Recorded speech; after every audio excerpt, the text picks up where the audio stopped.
Well, hey guys, welcome back to another episode of Automotive Insight. Today we've got a 2012 Ford Escape. The customer states that they are having a groaning type noise when they turn.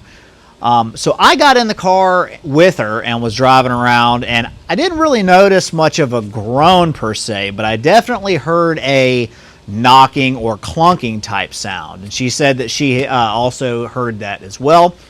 So pulled it up on the alignment rack, got looking at stuff, and found that the right front lower ball joint had a fair bit of play in it, and the right front outer tie rod end also had some play. So I told them, I said, well, I'm not entirely sure if this is the cause of the problem that you're experiencing, but I can tell you that it's definitely a problem, and it's going to need to be fixed regardless. So let's start out with the known bad things first, and then we'll see if anything is left over, because there's a good chance that this is going to take care of your concern as well. So they agreed, so that's what we're going to do today. Let's get into it.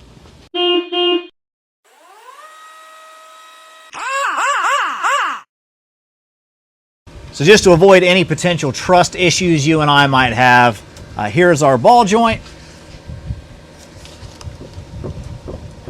That is our play in the ball joint. And this is our outer tie rod end. Hopefully you can see it. I'm kind of jerking the camera around, but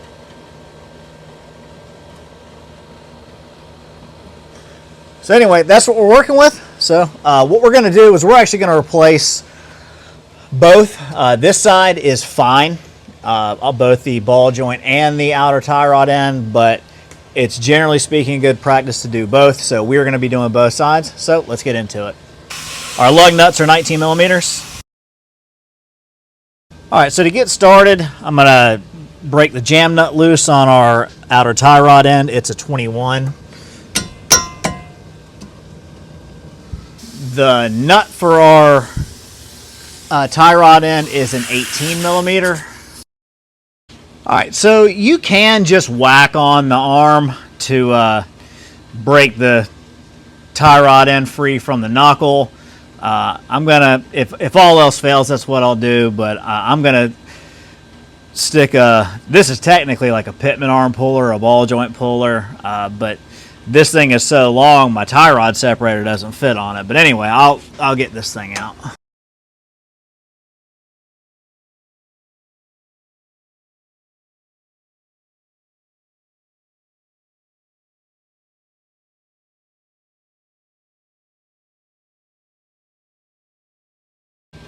Alright, so the ball joint's held in with a pinch bolt. The bolt portion of it is a 13 millimeter. The nut portion on the back is a 15 millimeter. Alright, so this next part is kind of optional, but what I like to do is turn this wheel, and I'm going to stick an air hammer right in this crack right here and try to kind of separate this. I know that they make tools for that. I don't have one, but I do have an air hammer, so we'll try that. Now that should allow us to be able to pry down on our ball joint.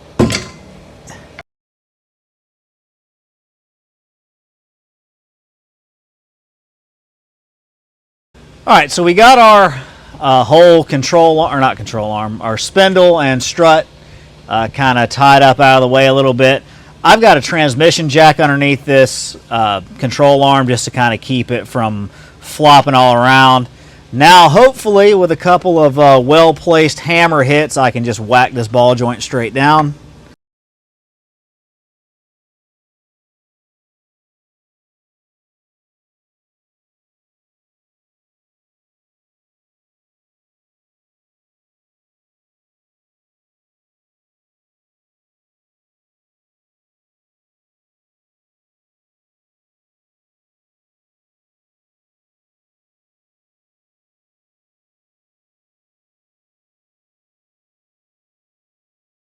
All right, hopefully you guys can hear me. It is a torrential downpour right this second. We got our ball joint press hooked up with our new ball joint in it, so I'll go ahead and send her on home.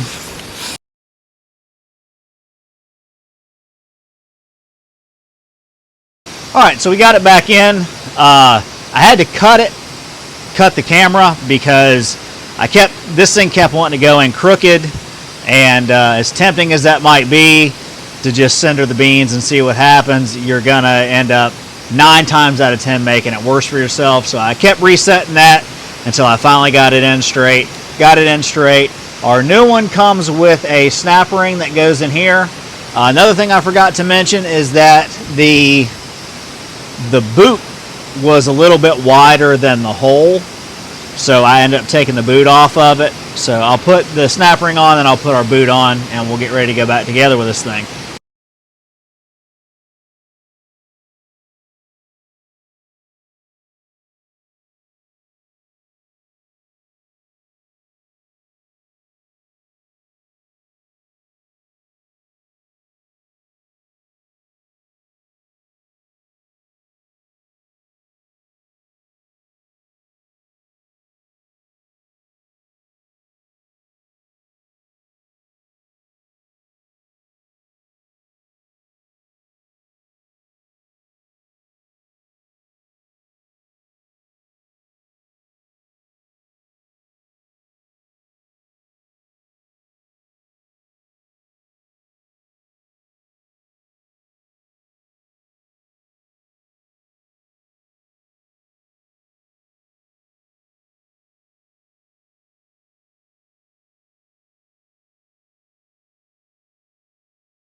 All right, our new ball joint came with grease fitting, so we'll go ahead and get that in.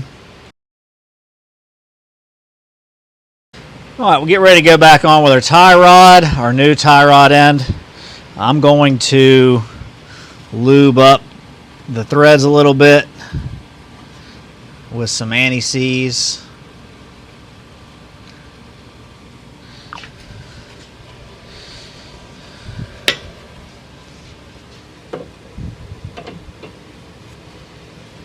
Now, in theory, this alignment shouldn't be too far off because we're keeping our jam nut where it is, but it's still going to have to be aligned regardless, but it ought to be pretty close when we're all said and done.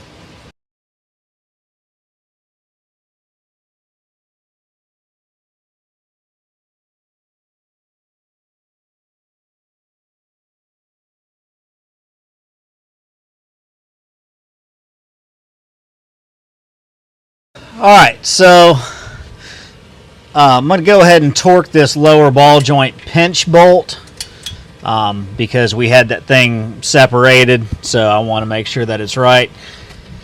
It is 66 foot-pounds. I always torque on the nut side, so I got the bolt held with a wrench, and I'll torque it from the back.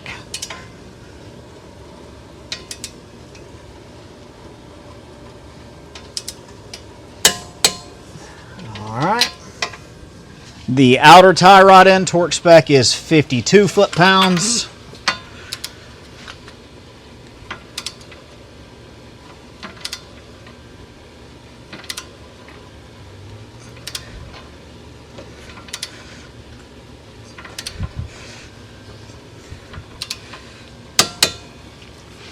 We'll just go ahead and snug our jam nut down a little bit. Throw some grease in those fittings. Alright, well, that's going to wrap up this side. I'm going to go do the exact same thing on the other side, and I'll catch up with you guys at the outro.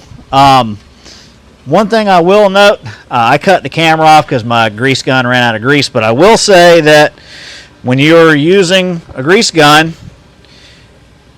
just as soon as you see the boot start to swell a little bit, that's it. That's all it needs. You're done. I see so many people blow these seals out, and then at that point you have to keep adding grease to it. So just, you're gonna see that thing swell a little bit. As soon as you see it swell, stop, you're done. So anyway, I'll do the other side. I'll get back with you. Well, all right, guys, that's going to wrap this one up. So a couple things of note. I'm sure that some of you were rage typing in the comment section, why didn't I use the ball joint press to take out the ball joint? Typically, I don't have that much problem out of it. Normally, you can whack them 2-3 times and they'll just pop right out. I did use the ball joint press on the left side, and it worked just fine. So if you get that tool, either you can buy it, they sell them at Harbor Freight, AutoZone, or you can do the loaner tool program and get that.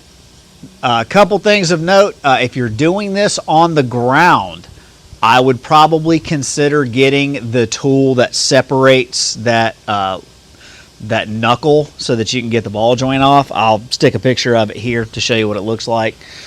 I would consider getting that. I would also consider, they sell like these S-hook things that will go onto the end of the control arm to be able to pry down on that control arm. I would consider getting one of those as well. You're going to need all the help you can get on the ground. But overall, the job's not that hard to do. It's a little finicky when you're doing everything by yourself, but it's not all that big a deal. So, parts and labor breakdown.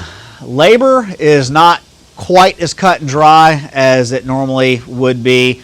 In all data, they don't give just a pure ball joint labor. They give you R&R lower control arms, which is 0.7, plus ball joints would be an extra 0.3. So a grand total of 1 hour per side. So that's what I went with, even though we didn't take the control arms off of it. So you're at 2 hours for those. Now in our case, there was some overlapping labor since we were right there anyway.